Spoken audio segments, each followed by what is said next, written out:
अस्सलाम वालेकुम जी। मैं हूं माउज राज और आप देख रहे हैं one of your favourite channels example. अच्छा जी, अगर आप C S S M P T की तैयारी कर रहे हैं और अगर C S S M P T के अलावा भी आप किसी one paper job M C Qs की तैयारी करें, भले सब्जेक्ट स्पेशलिस्ट है या एफ आई है या एफ पी आर के लिए या टीचिंग के लिए या पुलिस के लिए, किसी भी महकमे के लिए, ज़ाहिर उनमें यही चीज़ें होती हैं, Islamiyat, Urdu, English, general abilities, general knowledge. चलो केमिस्ट्री का है तो उसमें थोड़ी बहुत केमिस्ट्री ऐड हो जाएगी, मोर और लेस ये तमाम चीज़ें यही होती हैं। ठीक है, सो आप में से बहुत से लोग पूछ रहे थे जी कि नोट्स किस तरह तैयार करें, नोट्स इसके किधर से लेके आएँ, बुक्स हम लोग जो है इसके लिए कौन सी कंसल्ट करें, एमपीटी को तैयार करने का तरीक़ाकार क्या है। सो आप में से जो सीरियस कैंडिडेट्स हैं उनका ये मैं मसला हमेशा हमेशा के लिए हल करने लगा हूँ। ठीक है, और मैं भी आपको सिर्फ ये नहीं बताऊंगा जी कि वहाँ से नोट्स लाओ, मैं भी आपके साथ अपने नोट्स शेयर करता हूँ जो मैंने अपनी तैयारी के लिए बनाए थे। ठीक है, जिस वक्त मैं सेलेक्ट नहीं हुआ था। ठीक है, सो बिल्कुल तहम्मुल से इस वीडियो को देखें। इसमें मैं आपके साथ वो चीज़ें शेयर करने लगा हूँ जो चीज़ें कोई बंदा किसी के साथ शेयर नहीं करता। ठीक है, जब मैंने स्टार्ट लिया था यही मसाइल मुझे आप लोगों वाले पेश आ रहे थे और मैंने उस वक्त अल्लाह की ज़ात से वादा किया था कि जिस वक्त मैं किसी जगह पहुंचूंगा तो मैं अपने लोगों को फिर तंग नहीं होने दूंगा। सो आप में से जो सीरियस कैंडिडेट्स हैं यहाँ से आगे वीडियो उनके लिए। अच्छा जी, सबसे पहले आ जाओ इस्लामियात पे। हमेशा ना किसी भी टेस्ट को इस तरह ना देखा करो कि 1500 की बुक ले आए और उसमें जी 50,000 एमसीक्यूज है, 10,000 एमसीक्यूज है, बस उसको रटा मारना शुरू किया और बस लग गए। और बंदा, मैं कहता हूँ 10 में पूरे एक साल रटा मारे ना, मेरे जैसा बंदा तो 500 एमसीक्यूज भी नहीं याद कर सकता। और अगर उसने याद कर भी लिए वो कभी भी पास नहीं कर सकता। और क्यों नहीं कर सकता, इस वीडियो लेक्चर में मैं आपको ये सारी चीज साबित करके बताऊंगा। ठीक है, सो बड़े तहम्मुल से, बड़े आराम सुकून से अब ये चीजें देखो जो मैं शेयर करने लगा हूँ। अच्छा, सबसे पहले आ जाओ इस्लामियात पे। हर चीज़ को टुकड़े टुकड़े करके तैयारी किया करो, उसके कंपोनेंट्स में डिवाइड करो, फिर चीज़ें आसान हो जाती हैं। मेरा इंजीनियरिंग का बैकग्राउंड है शायद, इसलिए मेरी ये स्ट्रेटजी है। और मेरे जो स्टूडेंट्स हैं उन्हें पता है मेरी ग्रामर में भी यही स्ट्रेटजी है, मेरी एसए के लिए भी ये स्ट्रेटजी है, मेरी पूरी सीएसएस के लिए, पीएमएस के लिए, जब मैंने पब्लिक सर्विस दिया, हर चीज़ के लिए मेरी यही स्ट्रेटजी थी और तभी शायद अल्लाह पाक ने मुझे उसमें कामयाबी भी दी। अच्छा, अब सबसे पहले आ जाओ इस्लामियात पे। इस्लामियात को मैंने किस तरीके कार से तैयार करके रखा हुआ है, ये देखो जी। सबसे पहले मेरे पास आ गई इस्लामियात। अब देखो, मैंने खुद को सबसे पहले जी गज़वा बदर कब हुई जी, 2 हिजरी को हुई, 17 रमज़ान जुमे का दिन था। हज़रत हमज़ा ने उतबा को मारा।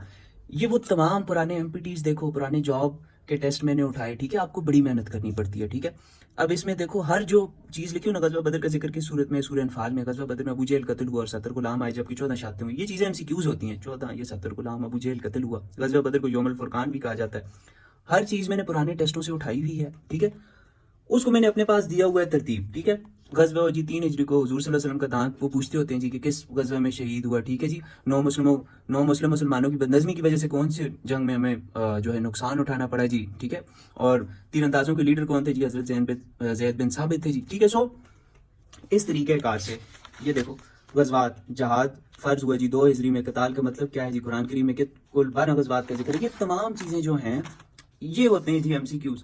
मुझे बताओ इसके लिए कोई किताब ला के, किताबों में कभी भी इस तरह की चीज़ें नहीं बनी होती, उसमें बड़ी जेनेरिक चीज़ें होती हैं। आपने टेस्ट की तैयारी करनी है तो टेस्ट स्पेसिफिक तैयारी करो, जब भी करो। देखो, गजवे तबूक, नबी सल्लल्लाहु अलैहि वसल्लम का आखिरी गजवा कौन सा था, ये सवाल होता है। गजवे तबूक थी जी 9 हिजरी में हुई, उसमें ये सवाल होता है कि नबी पाक सल्लल्लाहु अलैहि वसल्लम की उम्र कितनी थी। ठीक है जी, हर चीज़। अब देखो, नमाज का फ़र्ज हुई जी, इसके कितने फ़राइज़ हैं जी, हर ये चीज़ जो आपसे पूछी जाती है। नमाज हुसूफ क्या होती है, कुसूफ क्या होती है, इस्तिस्का क्या होती है जी, रोज़ा का फ़र्ज हुआ, ज़कात, हज के बारे में जो सवाल पिछले टेस्टों में आते रहे हैं। ठीक है, आसमानी किताबें, कब कितने अरसे में दाखिल हुआ जी, 114 सूरतों में, मक्की कितनी है, मदनी कितनी है, ये वो सूरत है सूरह मुज़म्मिल जो आदि मक्का और आदि मदीना में नाजिल हुई। ये देखो, ये तमाम चीज़ें इतनी सी आपने कवर कर ली। देखो, आपको खुद अपने नोट्स बनाने पड़ते हैं और ये नोट्स मैं आपको अपना नंबर वीडियो में भी शेयर कर दूंगा। ठीक है, 943209।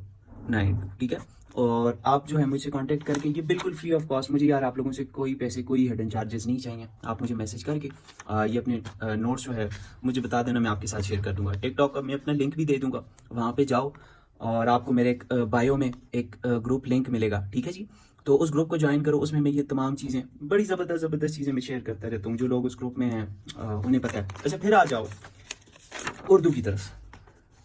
अब देखो, मैंने जिस वक्त पुराने सारे टेस्ट देखे ना, तो उर्दू में मुझे क्या मिला, उर्दू में मुझे नजर आई जी ग्रामर। उर्दू की तमाम सवाल जो है ना वो ग्रामर से होते हैं। नज़म क्या होती है जी, नज़म की हैयत क्या होती है, मुरक्कब क्या है, मुरक्कब की इकसाम कितनी है। ये देखो, अब ये आगे मेरे उर्दू के नोट्स।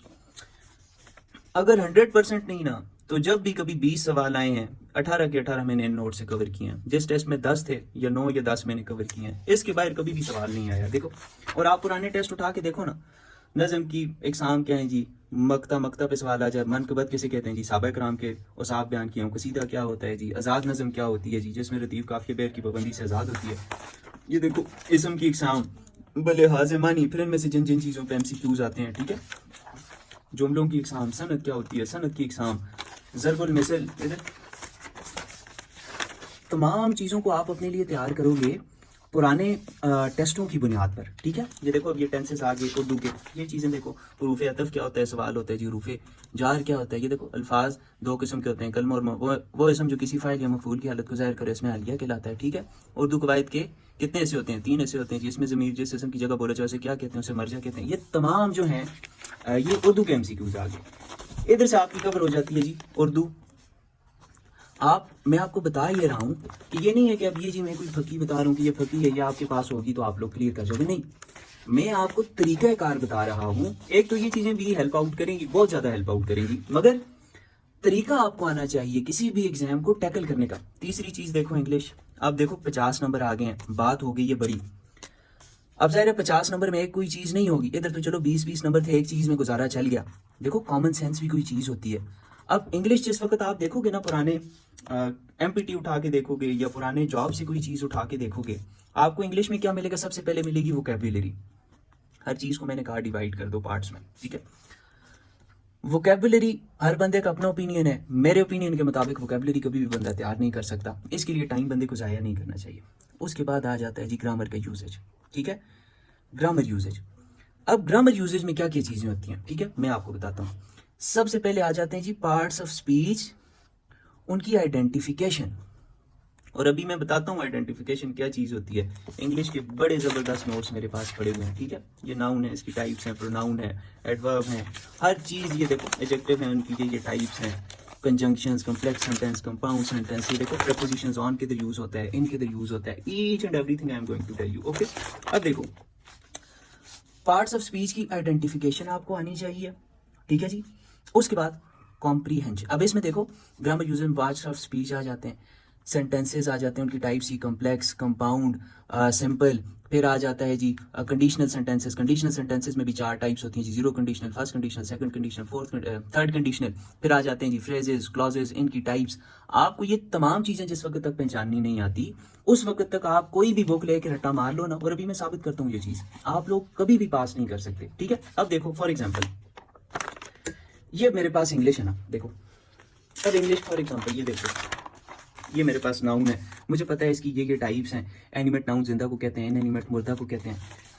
प्रोनाउन की ये टाइप्स हैं जी, ये तमाम चीज़ें फॉर एग्जांपल मैंने ग्रामर अब अपनी कवर कर ली है कॉन्सेप्चुअल क्लैरिटी के साथ, ठीक है। मुझे अब एडवर्ब हर चीज़ का, क्लॉजेस का पता है, मुझे फ्रेजेस का पता है, ठीक है, मुझे सेंटेंसेस का पता है, असर्टिव टाइप क्या है, इंट्रोगेटिव टाइप क्या है, फ्रेज क्या है, उसकी ये टाइप्स हैं, एडवर्ब क्या है, कंडीशनल सेंटेंसेस क्या है। अब मुझे कोई भी बुक लेके मुझे रट्टे मारने की जरूरत नहीं है MCQs के लिए। देखो अब MCQs किस तरह आते हैं, फॉर एग्जांपल देखो MCQs आ जाता है, I saw a line at the central park.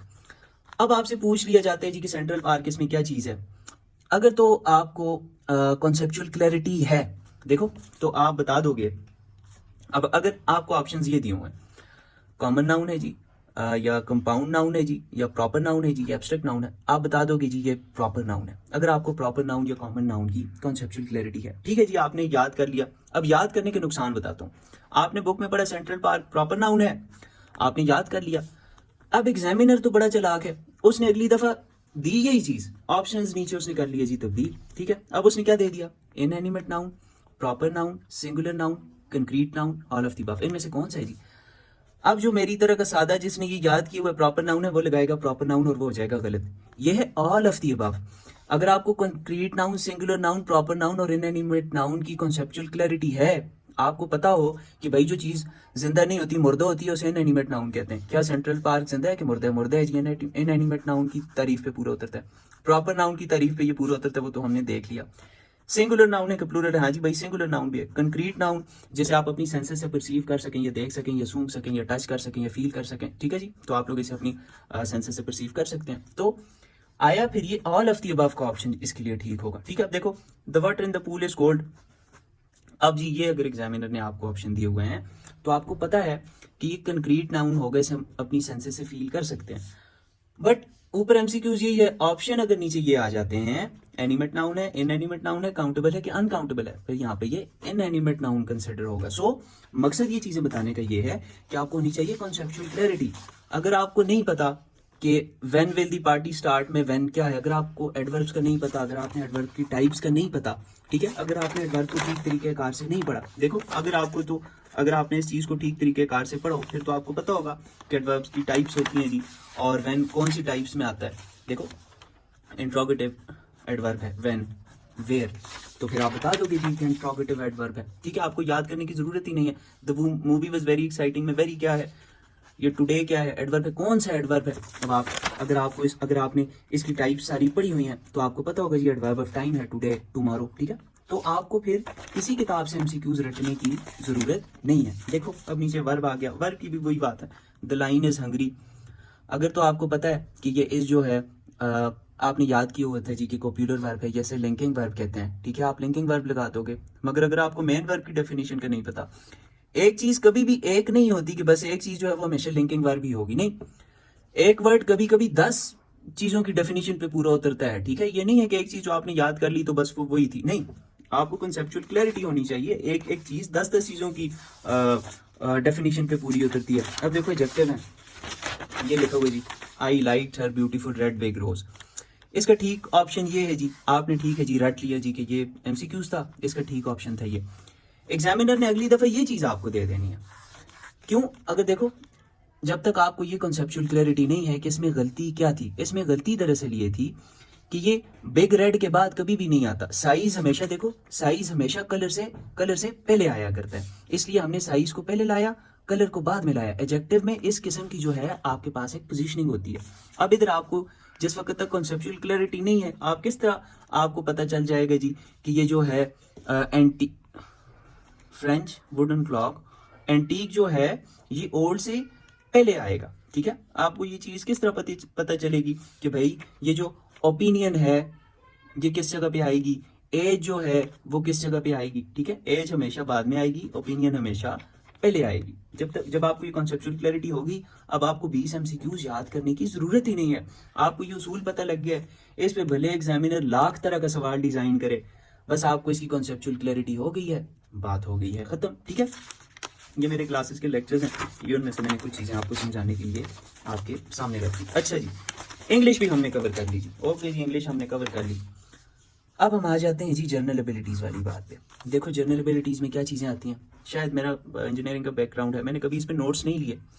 देखो एज वाले क्वेश्चन आ जाते हैं जी, अली इतने साल का था तो उसकी बहन इतने साल की थी जी, तो 5 आधे उम्र की थी जी, तो 5 साल बाद जी उसकी उम्र कितनी होगी। इसमें लॉजिकल रीजनिंग वाले क्वेश्चन आ जाया करते हैं जी कि हमने जी पेपर अरेंज करने हैं, फिजिक्स के पेपर को 2 दिन बाद होना है जी, केमिस्ट्री के पेपर से आपने देखे होंगे एनालिटिकल रीजनिंग वाले, लॉजिकल प्रॉब्लम सॉल्विंग्स, उस किस्म के इसमें जो है वो सवाल आ जाते हैं। अलजेब्रा आ जाता है जी कि फार्मूलाज आ जाते हैं, a+b होल क्यूब, ये तमाम चीज़ें आपने इस जगह तैयार करनी होती हैं। So internet is the best solution, उसका सही इस्तेमाल करो, बुक्स का ठीक इस्तेमाल करो, ठीक है। ये एमसीक्यूज की बुक्स एमपीटी आएगा ना, वही बुक्स जो पिछले महीने पीएफ की तैयारी के लिए या कांस्टेबल की तैयारी के लिए बिक रही थी, उन्हीं पे एमपीटी 2024 लिख के आपको चिपका दी जाएंगी। अगला कोई टेस्ट आएगा, उन्हीं का कवर बदल के वो आगे किसी टेस्ट के लिए दे दिया जाएगा। हर टेस्ट के डायनामिक्स अलग होते हैं, तरीके कार से तैयारी करोगे तो फिर जाके आगे निकलोगे, वरना तो इस तरह बुक्स लेते रहे तो बुक्स तो सारा पाकिस्तान लेता है। ये भी कवर हो गया, ये भी हो गया, ये भी हो गया। जनरल नॉलेज पे आ जाओ शहजादों। अब देखो जनरल नॉलेज में क्या होता है, एवरीडे साइंस होती है जो 10वीं तक 12वीं तक हम पढ़ते आए हैं। करंट अफेयर्स होते हैं जी, पाकिस्तान अफेयर्स होते हैं जी, ऑर्गेनाइजेशंस के बारे में पूछा जाता है, कैपिटल्स के बारे में पूछा जाता है, करेंसीज के बारे में पूछा जाता है। देखो अब मैं आपके साथ शेयर करता हूँ मैंने इसके लिए किस तरह तैयारी कर रखी थी। इंटरनेशनल ऑर्गेनाइजेशन सबसे पहले पूछी जाती थी, मैंने लिख लिया जी फलान ये इंटरनेशनल ऑर्गेनाइजेशन है, इस तारीख को बनी थी, इतने इसके मेंबर्स हैं, यही सवाल आते हैं, ठीक है। या फिर एक चीज आ जाती है उसका हेडक्वार्टर किधर है, वो देखो वो चीजें मैंने सारी इधर अपने पास डिजाइन कर ली। आसियान का किधर है जी, जकार्ता में जी।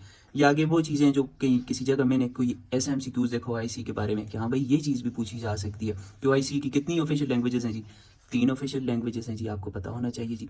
अच्छा जब आपने ये चीज कर ली, फिर एक चीज इसमें पूछी जाती है जी, वर्ल्ड बिगेस्ट और स्मॉलेस्ट ये देखो डीपेस्ट पार्ट कौन सा है, हाईएस्ट पॉइंट कौन सा है जी, लार्जेस्ट रिवर दुनिया का कौन सा है, स्मॉलेस्ट और land lock countries in the world कितनी है जी, इस किस्म की चीज़ें।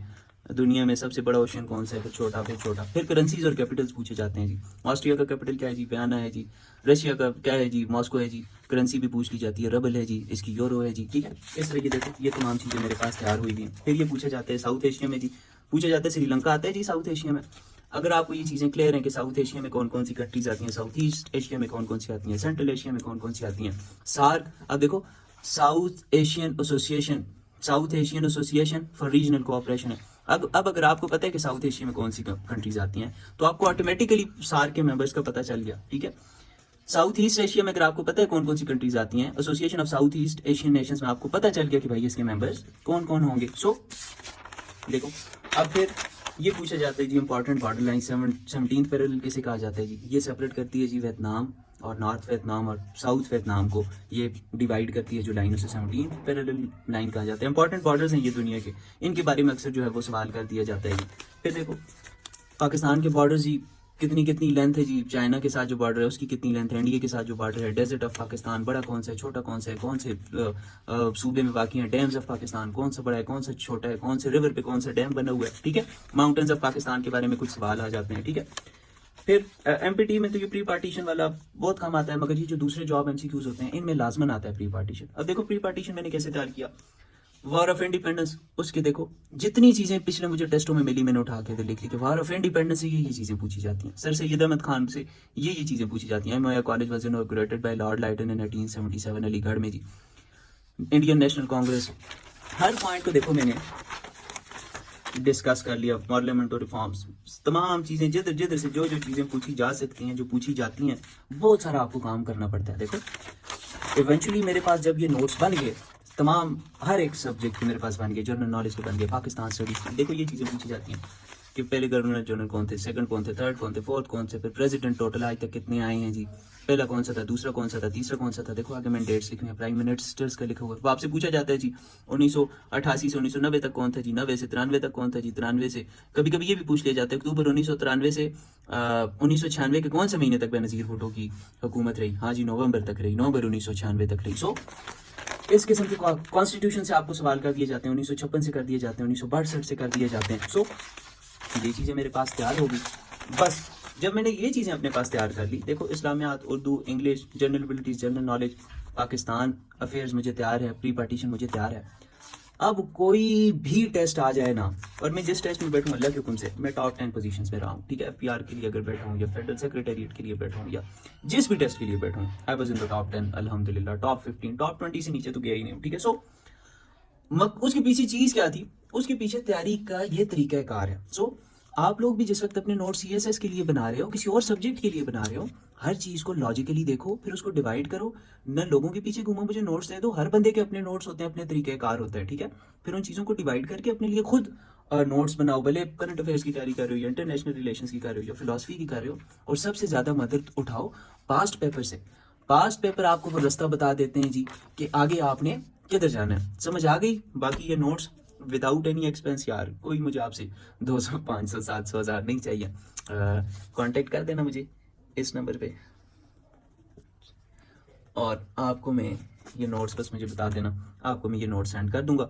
और फिर ये नहीं है कि बस ये नोट्स आ जाए बस ये इसको रट्टा मारने लग जाओ, इनको समझो और उधर से आगे खुद अपने लिए जो है इनको और इम्प्रूव करते जाओ, अपने लिए जो है वो नोट्स बनाते जाओ, ठीक है जी। थैंक यू, अल्लाह हाफिज़, फिर मिलेंगे चलते चलते।